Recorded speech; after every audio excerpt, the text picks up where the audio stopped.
English to Hindi channel में आपका स्वागत है। मैं वहाँ नहीं जाऊँगा यह सामान्य भविष्यकाल का वाक्य है। इसके सहायक क्रिया विल का यूज़ हम लोग करेंगे। I will not go there. मैं वहाँ नहीं जाऊँगा। मैं वहाँ नहीं जाऊँगा क्या होगा? मैं का आई, जाऊँगा का विल, नहीं का नॉट और जाना का गो और देयर का वहाँ। मैं वहाँ नहीं जाऊँगा। I will not go there. मैं वहाँ नहीं गया था। I had not gone there. यह पूर्ण भूतकाल का वाक्य है, यानी हैड का प्रयोग होगा। I had not gone there. मैं वहाँ नहीं जा सकता हूँ।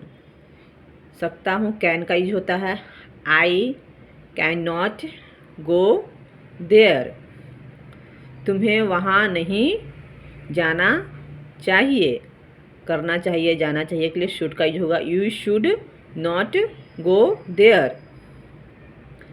तुम्हें वहाँ नहीं जाना चाहिए था।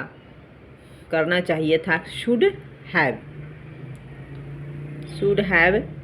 शुड हैव हैड हमने अभी ऊपर देखा कि शुड हैव नॉट नहीं आएगा, शुड नॉट हैव आएगा। इसलिए हम लोग क्या पढ़ेंगे? You should not have gone there. तुम्हें वहाँ नहीं जाना चाहिए था। You should not have gone there. वह अभी नहीं आया। नहीं आया ये पूर्ण वर्तमान काल, इसलिए हैव तथा हैज क्रिया का तीसरा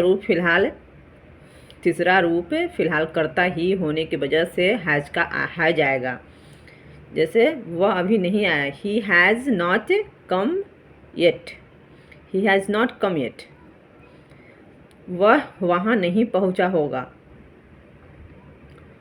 वह कहीं होगा, होगी विल, नहीं का not, have reached there.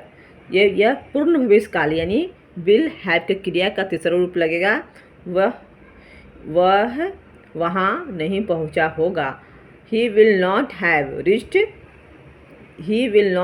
Reached there.